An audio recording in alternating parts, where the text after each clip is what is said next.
Brought to you by Technopova Curve 5G. Discover new horizon. कैसे 8 घंटे में fail हो गई पाकिस्तान की योजना? क्यों दुनिया के सामने गिड़गिड़ाने लगा पाकिस्तान और कहां मारे गए जैश के आतंकी? देखिए ऑपरेशन सिंदूर से जुड़ी टॉप 9 खबरें।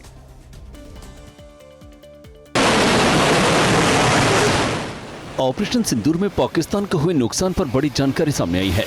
इस ऑपरेशन में पाकिस्तान के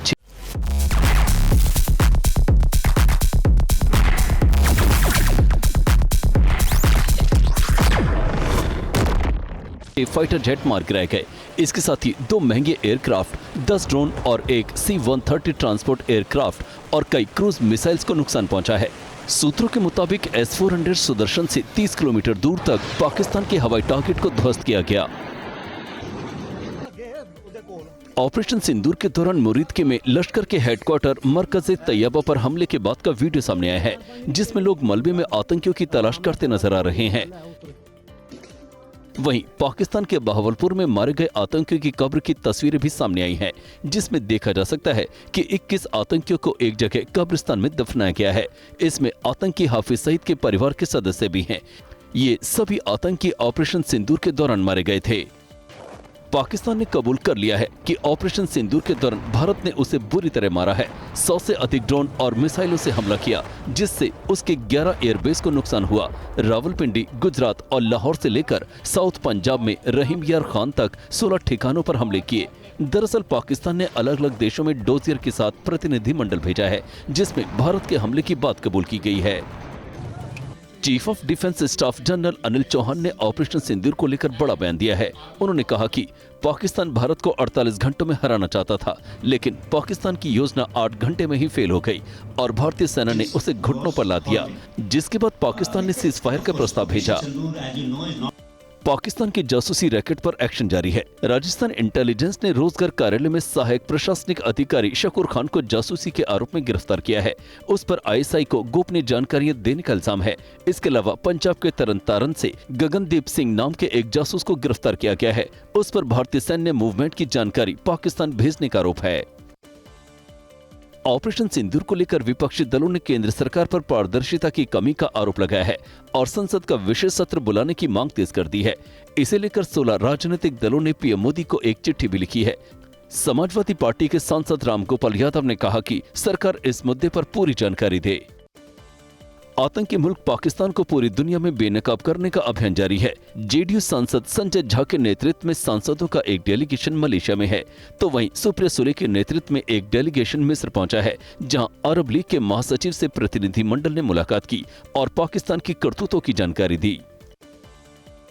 भारत के हाथों बुरी तरह पिटने के बाद अब पाकिस्तान दुनिया के सामने नकली आंसू बहाकर सहानुभूति हासिल करने की कोशिश में है।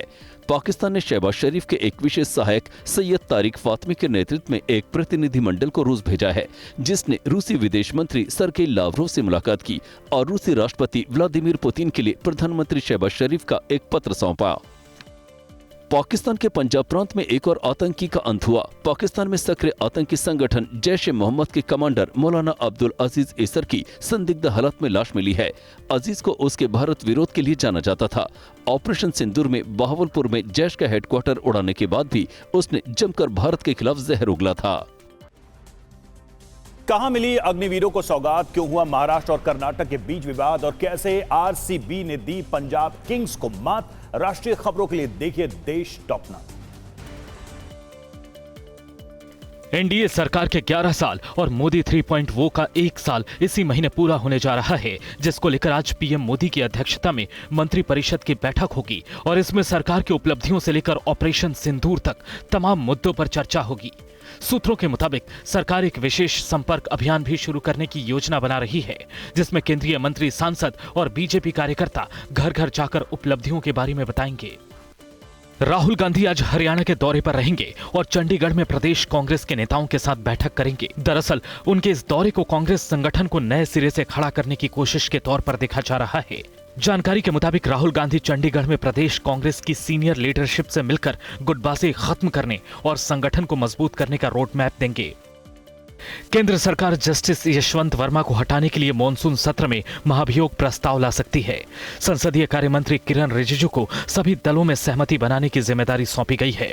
दरअसल दिल्ली में जस्टिस यशवंत वर्मा के सरकारी आवास से भारी मात्रा में जला हुआ कैश मिलने के बाद सुप्रीम कोर्ट के जांच पैनल ने दोषी ठहराया था। अलमट्टी बांध की ऊंचाई बढ़ाने को लेकर महाराष्ट्र और कर्नाटक के बीच विवाद जारी है। वहीं कर्नाटक के deputy CM DK Shivakumar ने कहा है कि वो इस मामले पर प्रधानमंत्री नरेंद्र मोदी से मुलाकात कर आपत्तियों पर चर्चा करेंगे। दरअसल कर्नाटक सरकार बांध की ऊंचाई 524 मीटर करना चाहती है। वहीं महाराष्ट्र का कहना है कि इससे महाराष्ट्र के सांगली और कोल्हापुर जिलों में बाढ़ आ सकती है। भारतीय अंतरिक्ष यात्री शुभांशु शुक्ला का एक्सिसोम 4 मिशन 10 जून तक स्थगित कर दिया गया है। यह मिशन दूसरी बार टाला गया है। पहले 29 मई को यह मिशन लॉन्च होने वाला था, जिसे बाद में 8 जून को शेड्यूल किया गया था। शुभांशु शुक्ला इस समय अमेरिका के फ्लोरिडा में हैं और अपने स्वास्थ्य का आकलन करने के लिए प्री लॉन्च अनिवार्य क्वारंटीन में हैं। मुंबई हमले के मास्टरमाइंड तहव्वुर राणा की ओर से दायर अर्जी पर आज पटियाला हाउस कोर्ट में सुनवाई होगी, जिसमें उसने जेल मैनुअल के तहत कोर्ट से अपने परिवार से बात करने की अनुमति मांगी है। फिलहाल आतंकी तहव्वुर 8 जून तक न्यायिक हिरासत में है और उससे पूछताछ की जा रही है। अग्निवीरों के लिए यूपी सरकार ने एक बड़ा फैसला लिया है। भारतीय सेना में सेवाएं देने के बाद यूपी पुलिस और पीएससी सरकारी नौकरी में अग्निवीरों को 20% आरक्षण मिलेगा। अब भूतपूर्व सैनिकों की तरह अग्निवीरों की अधिकतम आयु सीमा में 3 वर्ष की छूट दी जाएगी। इस फैसले से 2026 में रिटायर होने वाले अग्निवीरों के पहले बैच को यूपी पुलिस और पीएससी भर्ती में अच्छे मौके मिलेंगे। रॉयल चैलेंजर्स बेंगलुरु ने इंडियन प्रीमियर लीग में अपना पहला खिताब जीत लिया है। आरसीबी ने फाइनल में पंजाब किंग्स को 6 रन से हरा दिया। दरअसल फाइनल मुकाबले में टॉस हारने के बाद आरसीबी ने पहले बल्लेबाजी करते हुए 90 रन का स्कोर खड़ा किया था, जिसके जवाब में पंजाब किंग्स 184 रन ही बना सकी। देश में कोरोना के एक्टिव मरीजों की संख्या बढ़कर 4026 हो गई है और पिछले 24 घंटे में 5 मरीजों की मौत हुई है। देश में सबसे ज्यादा एक्टिव केस केरल में है, जहां 1446 लोग कोविड पॉजिटिव पाए गए हैं, जबकि दूसरे नंबर पर महाराष्ट्र है। यहां 494 मामले सामने आए हैं। वहीं गुजरात में 494, वहीं दिल्ली में 393, तमिलनाडु में 215 एक्टिव केस हैं। भारी बारिश से कहां मचा हाहाकार, कैसे दिल्ली में पकड़े गए शातिर बदमाश और क्यों भगवान भोलेनाथ का जयकार करने लगे फारूक अब्दुल्ला। राज्यों की खबरों के लिए देखिए प्रदेश टॉप 9। यूपी के नोएडा में मारपीट और दबंगे की हैरान करने वाली तस्वीरें सामने आई हैं। वीडियो में दिख रहा है कि काली शर्ट पैंट पहने एक युवक हाथ में ईंट लिए हुए सड़क पर जा रहा है। तभी पीछे से आ रही तेज रफ्तार काली कार ने युवक को टक्कर मार दी, जिससे युवक हवा में उछलकर नाली में जा गिरा। लोगों ने कार सवार को पकड़ने की कोशिश की, लेकिन तब तक वो गाड़ी लेकर भाग गया। पुलिस मामला दर्ज कर आरोपियों की तलाश में जुट गई है। खुलेआम फायरिंग की तस्वीर यूपी के मेरठ की है, जहां मवाना थाना इलाके के गांव मुबारकपुर में सड़क पर गाड़ी खड़ी करके भैंस उतारने को लेकर विवाद शुरू हुआ। उसके बाद दबंगों ने प्रदीप नाम के लड़के के घर में घुसकर ताबड़तोड़ फायरिंग की और फरार हो गए। वहीं इस मामले में पुलिस ने 18 लोगों के खिलाफ एफआईआर दर्ज की है और आरोपी की तलाश कर रही है। मुंबई इंटरनेशनल एयरपोर्ट पर पार्किंग को लेकर सिक्योरिटी स्टाफ और कैब ड्राइवर आपस में भिड़ गए, एक दूसरे से हाथापाई करने लगे। वीडियो में आप देख सकते हैं कि अलग अलग कई ग्रुप में लड़ाई हो रही है। कुछ ड्राइवरों के कपड़े फटे हुए दिख रहे हैं। सीआईएसएफ के जवान बीच बचाव करते दिख रहे हैं। फिलहाल इस मामले में पुलिस ने एफआईआर दर्ज करते हुए मारपीट करने वाले ड्राइवर और सुरक्षा कर्मियों को हिरासत में लिया है। मारपीट की तस्वीर महाराष्ट्र के कोल्हापुर के इचलकरंजी इलाके की है, जहां 20 से 25 लड़कों ने 4 लड़कों की बेरहमी से पिटाई कर दी। वीडियो में दिख रहा है कि 4 लड़के सड़क के किनारे बैठे हुए हैं। बाइक सवार बदमाश वहां आते हैं और उनकी पिटाई करने लगते हैं। इस मारपीट में तीनों लड़के गंभीर रूप से घायल हो गए हैं। वहीं पुलिस ने इस मामले में 22 लोगों को हिरासत में लिया है। दिल्ली पुलिस की क्राइम ब्रांच ने एक साइबर गैंग का पर्दाफाश किया है और 6 आरोपियों को गिरफ्तार किया है। ये गैंग लोगों को एक्सटॉर्शन और फर्जी बैंक लोन के नाम पर ठगी करता था। साथ ही जांच में करीब 5 करोड़ रुपए के मनी ट्रेल का पता चला है। दिल्ली पुलिस के मुताबिक इस गैंग का नेटवर्क यूपी, दिल्ली और राजस्थान तक फैला हुआ था। असम में भारी बारिश और बाढ़ के कारण हालात लगातार बिगड़ते जा रहे हैं और अब तक 17 लोगों की मौत हो गई है। सड़कों पर सैलाब है, घरों के अंदर पानी भरा है। राज्य के 21 जिलों में 6 लाख से ज्यादा लोग बाढ़ से प्रभावित हैं। सिक्किम में भी कुदरत की मार से लोगों का हाल बेहाल है। चेतन में लैंडस्लाइड के कारण फंसे 34 पर्यटकों को एयरलिफ्ट किया गया है। जून का महीना मणिपुर के लिए सैलाब लेकर आया है। ये तस्वीर इम्फाल की है। जिन सड़कों पर गाड़ियां दौड़ती थी वहां नाव चलाने की नौबत आ गई है। जहां तक आपकी नजर जाएगी वहां तक सिर्फ सैलाब है। मानसूनी आफत के आगे इम्फाल बेबस है, लाचार है और लोग घरों में कैद हो गए हैं।